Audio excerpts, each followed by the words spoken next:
அக்கா உள்ள மேடையில் விஜய் என்னக்கா பேசினாரு, நீங்கள் என்னக்கா புரிஞ்சுக்கிட்டீங்க? மக்களோட துயரத்தை பேசினாரு. மக்கள் கரண்ட் சுச்சுவேஷனில் என்ன நிலைமை, என்ன மனசில் நினச்சிட்டு இருக்கோமோ அதை வந்து தளபதி அவர்கள் சொன்னாங்க. அவர் சொல்லும் போதே எங்களோட பாதி கஷ்டம்லாம் குறைஞ்ச மாதிரி இருக்குது.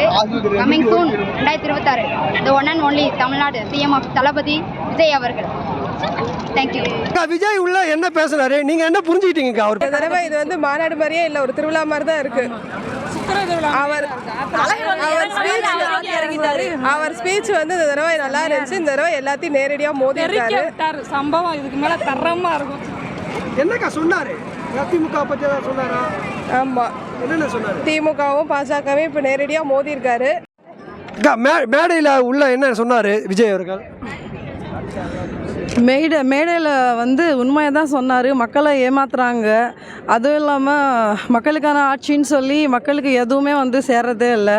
எல்லாருமே வந்து கஷ்டப்பட்டுட்டு தான் இருக்காங்க. அந்த பெண்களுக்கு பாதுகாப்பே இல்லை.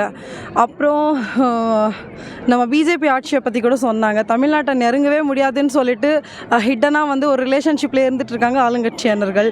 ஸோ நம்ம தமிழக வெற்றி கழகம் தளபதி இருக்கிற வரைக்கும் பிஜேபி வந்து தமிழ்நாட்டுக்குள்ளே நுழையவே முடியாது, விடவும் மாட்டோம். முஸ்லீம்ஸ் ஓட் வந்து உடைகிறதே வந்து பிஜேபி கிட்ட தான் டிவிக்கு வந்து கூட்டணி போகுதுன்னு சொல்லிட்டு ஒரு ஃபேக் நியூஸை பரப்பிட்டு தான் வந்து நிறைய முஸ்லீம்ஸ் ஓட்டை வந்து உடைக்க பார்க்குறாங்க. ஆனால் அதுக்கும் வந்து தளபதி இன்னைக்கு வந்து முற்றுப்புள்ளி வச்சிருக்காரு. ஓப்பன் ஸ்டேட்மெண்ட்டாகவே வந்து கொள்கை எதிரி பிஜேபின்னு தான் சொல்லியிருக்காரு. எந்த ஆளுங்கட்சியினரும் இது வரைக்கும் ஓப்பன் ஸ்டேட்மெண்ட்டாக இவ்வளோ ஓப்பனாக பேர் சொல்லி பிஜேபி வந்து எங்கள் எதிரின்னு சொன்னதே இல்லை. எதிரின்னு சொன்னாலுமே வந்து அவங்க ஹிடன் ரிலேஷன்ஷிப்பில் இருக்கிறது வந்து தமிழ்நாட்டு மக்களுக்கே தெரியும்.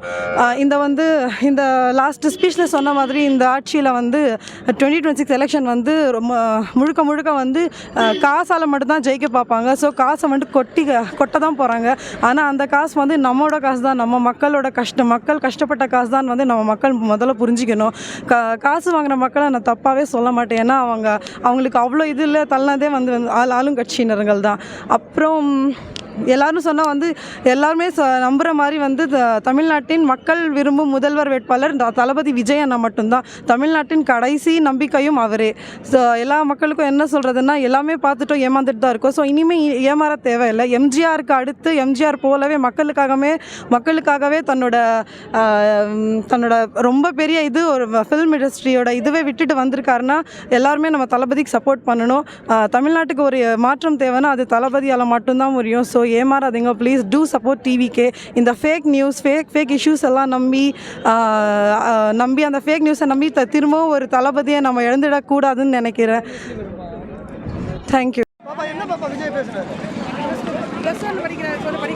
நான் 11th ஸ்டாண்டர்ட் படிக்கிறேன். அவங்கள எப்படி அசிங்கமாக ஃப்ரீயாக அவங்கள சொன்னாங்களோ அதே மாதிரி அவங்களுக்கு எதிராக பேசணும். நாங்கள் அந்த மாதிரி இல்லை அப்படின்னு சொல்லி மக்களும் வேறு மாதிரி பார்க்காம நாங்களும் அவங்களும் ஒரே மாதிரி தான் அப்படின்னு சொல்லி எல்லாத்தையும் சமமாக பார்த்தாரு.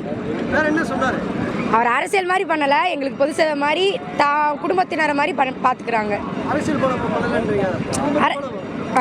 ஒரு ஃபேமிலி, ஒரு ஜாயின்ட் ஃபேமிலியில் எப்படி இருக்காங்களோ அது ஜாயின்ட் ஃபேமிலியில் ஒரு மெம்பர் வந்து எப்படி பண்ணுவாங்களோ அதே மாதிரி தான் விஜய் மாமா பண்ணுறாங்க.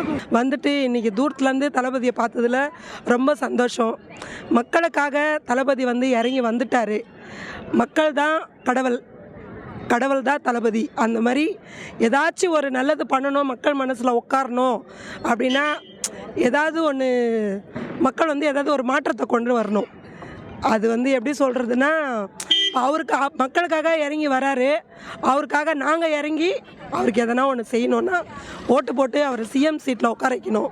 ஆல்ரெடி எங்கள் மனசில் உட்கார வச்சிட்டோம். சிஎம் சீட்டில் கண்டிப்பாக உட்கார வைப்போம். விஷயம்னா ஒரு சிஎம் ஆகணும்னா ஒரு நிர்வாக திறமை இருக்கணும். அந்த நிர்வாகத்துக்கு திறமைக்கு சாட்சி இந்த மாநாடு தான். இந்த மாநாட்டில் ஒரு நிர்வாக திறமை எப்படி இருக்குன்றதை நீங்கள் எல்லோரும் பார்க்கலாம். மக்கள் இதை பார்த்துட்டு எங்களுக்கே ஒரு நம்பிக்கை வந்துச்சு, எப்படி இருக்குமோன்னு ஒரு பயத்தை தான் வந்தோம். இன்னும் ரொம்ப அருமையாக இருந்தது. பசங்கள்லாம் ரொம்ப டீசென்ட் நடந்துக்கினாங்க. மற்ற மாநாடு மாதிரி இல்லாமல் ரொம்ப அழகாக இருந்தது. ரொம்ப தெளிவாக பேசினார்.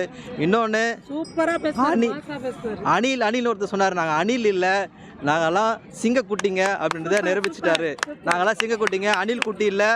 அண்ணே சீமான் அவர்களே, நாங்கள் வந்து அணில் குட்டியில் நாங்கள்லாம் வந்து சிங்கக்குட்டிங்க. மக்களுக்கு வந்துட்டு நல்லது செய்யணும். இனிமேல் வந்துட்டு இன்னி விடிகிற காலம் வந்து நல்ல காலமாக விடியணும். இன்னி வர புது காலத்தை முன்னே வந்து புது ஆட்சி வந்து நல்ல ஆட்சியாக அமையணும். நீட் தேர்வு +2 படிக்கிற பொண்ணுங்களுக்கு 10th படிக்கிற பொண்ணுங்களுக்கு வந்து நீட் தேர்வை வந்து முழுமையாக விளக்கணும். அதான் என்னோட முதல் கோரிக்கை. ரெண்டாவது வந்து கஷ்டப்படுற ஏழை எளிய மக்களுக்கு வந்துட்டு இந்த மளிகை பொருளோட விலையை வந்து குறைக்கணும். நல்ல ஆட்சி அமையணும். ஆட்சி வந்துட்டு கொஞ்சம் எப்படி சொல்கிறது, நம்ம தலைவிலேருந்தே ஒரே சைடு ஓட்டு போட்டு ஒரே சைடு நம்ம போயிட்டுருக்கோம். அதில் தப்பு கிடையாது. மக்களுக்கு நல்லது செய்கிறதுக்கு யார் வேணால் வரலாம். நான் நீங்கள் யாருன்ட்டு கிடையாது, யார் வேணால் வரலாம்.